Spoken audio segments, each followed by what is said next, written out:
사랑과 은혜가 풍성하신 우리 하나님 아버지 감사하고 또 감사합니다. 오늘도 이 새벽을 깨우며 하나님의 임재 가운데 또 하나님의 말씀을 듣는 자리로 또 하나님을 찬송하고 예배하는 자리로 인도하시니 참으로 감사드립니다. 아버지 하나님, 마지막 시대를 살아가며 이때가 하나님의 은혜의 때임을 잊지 않을 수 있도록 도와주시옵소서. 오늘도 아버지 하나님, 오늘이라는 하루를 허락하셨으니 아버지 하나님의 은혜 안에서 오늘도 하나님과 함께 동행하는 우리가 되게 하여 주시옵소서. 오늘도 하루를 살아갈 수 있는 힘과 은혜로 역사하시는 하나님을 찬송하며 감사드립니다. 예수님의 이름으로 기도드립니다. 아멘. 에스겔 10장 1절에서부터 8절로 주님의 말씀을 증거합니다.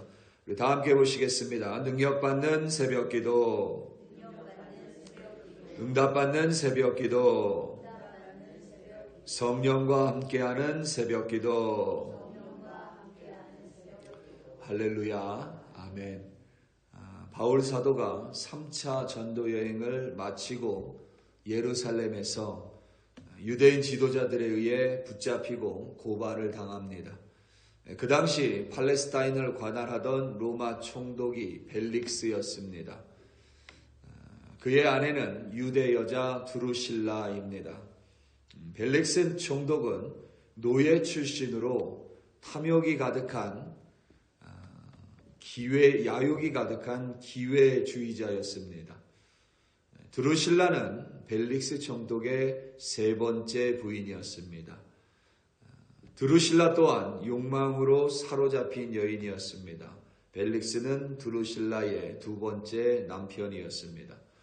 이와 같이 탐욕과 욕망, 야욕으로 빚어진 벨릭스와 드루실라는 유대인들에게 고발당해 감금되어 있던 바울 사도를 초청하여 그의 강론을 들었습니다.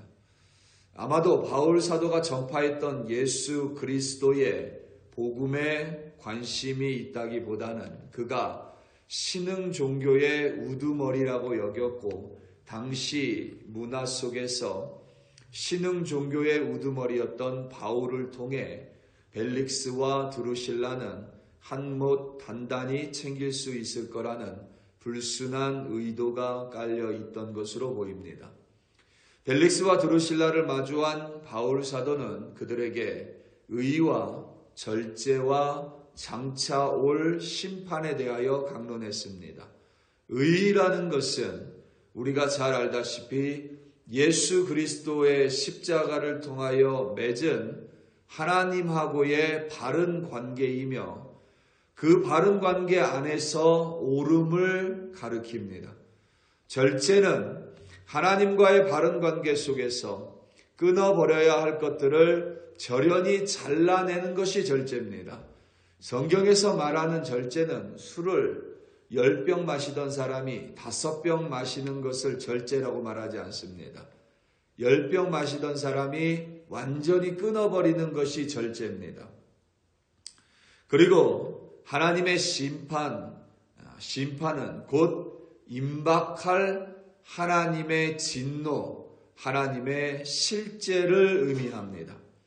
의와 절제의 삶을 가진 그리스도만이 임박한 하나님의 심판 가운데 구원을 받을 수 있다는 바울 사도의 강론입니다. 바울 사도뿐만 아니라 다른 사도들도 그리고 나아가 초대 교회와 초대 그리스도인들은 모두 먼 미래에 있는 심판이 아니라 하나님의 심판이 곧 임박할 것이라고 여겼습니다. 물론 예수님의 가르침 속에도 그와 같은 임박한 심판에 대해서 언급하셨습니다. 그런데 2000년이 지난 지금까지 하나님의 심판은 임하지 않았습니다. 어떤 이들은 그래서 하나님의 말씀에 무언가 오류가 있다라고 말하기도 합니다. 다른 이들은 하나님의 심판이 없다고 주장하기도 합니다. 하지만 그것은 어디까지나 우리의 시간 개념 때문이며 나아가 하나님의 은혜에 대해서 간과하고 있기 때문입니다.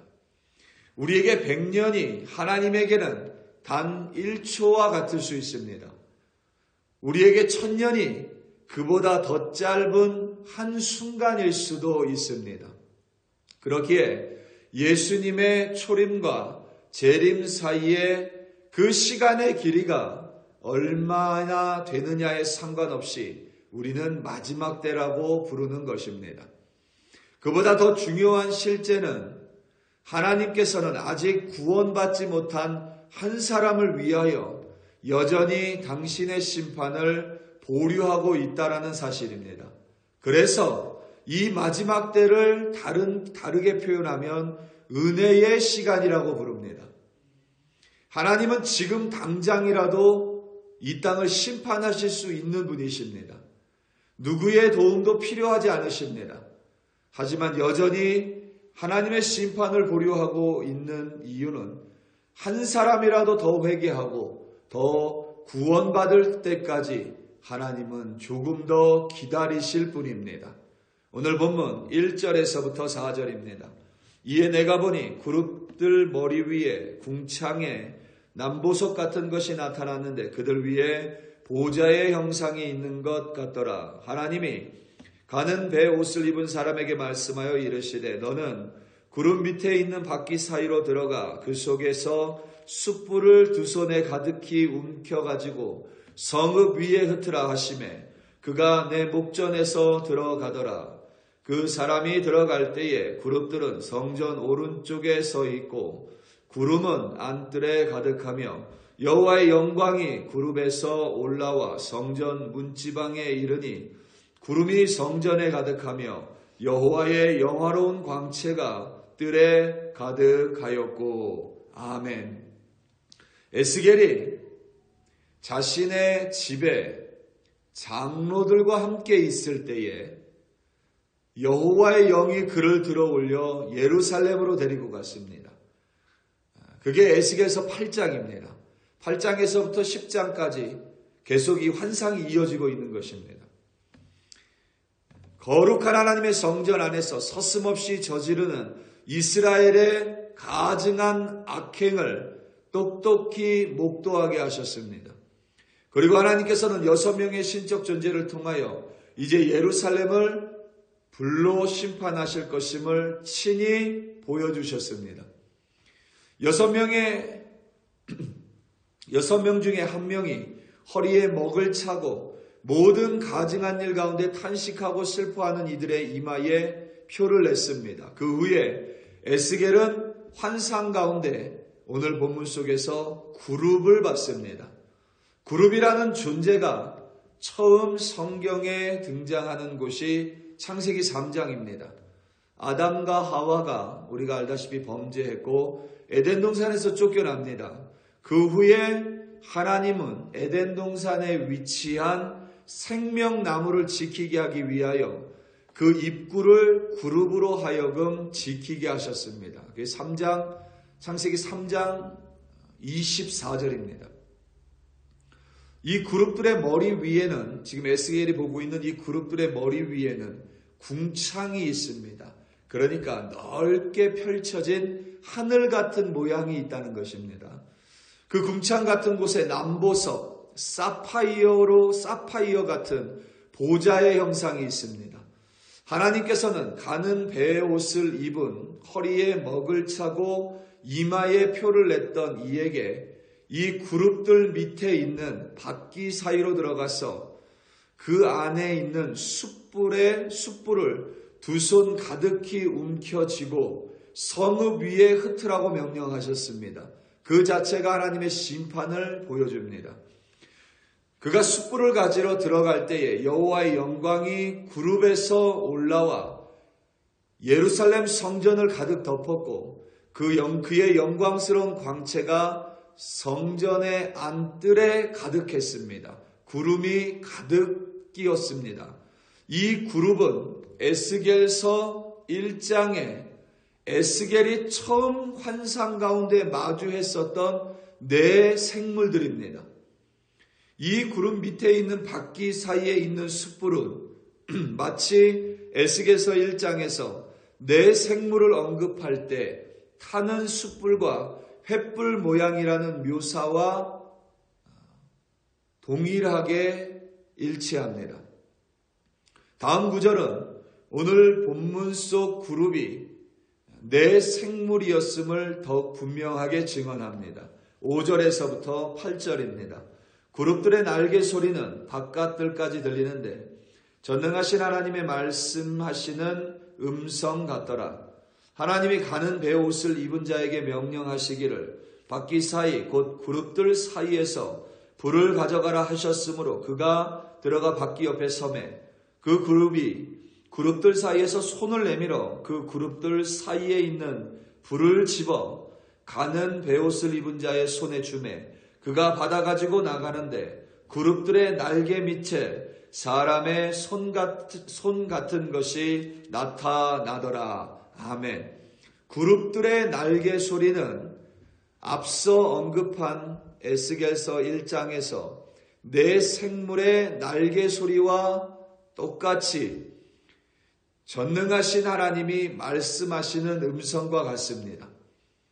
가는 베옷을 입은 이가 하나님의 명령을 받들어 그룹 사이에서 불을 가져가려고 들어가자 그 그룹들 사이에서 손을 내밀어 불, 곧 숯불을 집어 가는 베옷을 입은 이에게 건넸습니다. 1장에서와 똑같이 그룹들, 곧 내 생물의 날개 밑에는 손 같은 것이 감추어져 있었습니다. 여기서 말하는 숯불 혹은 불은 이제 곧 임할 하나님의 진노의 심판을 가리킵니다. 그런데 오늘 본문인 에스겔서 10장과 내 생물이 처음으로 등장하는 에스겔서 1장과는 대략 14개월 정도의 시간의 차이가 있습니다.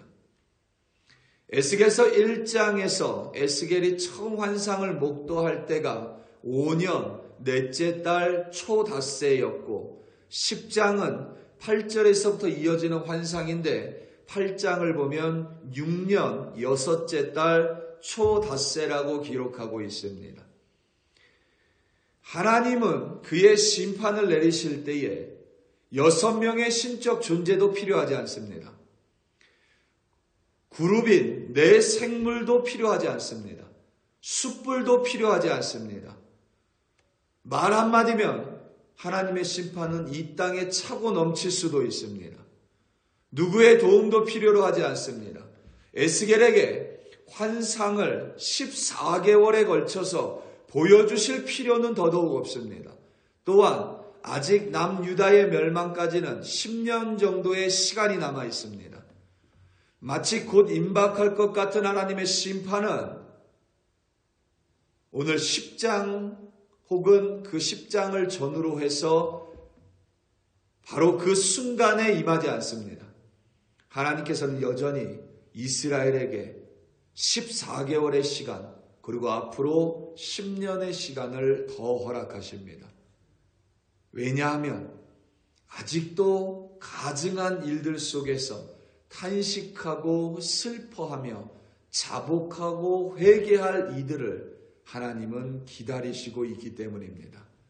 그리고 이스라엘이 하나님 앞에 자복하며 회개한다면 얼마든지 심판을 거두실 의향을 가지고 계시기 때문입니다.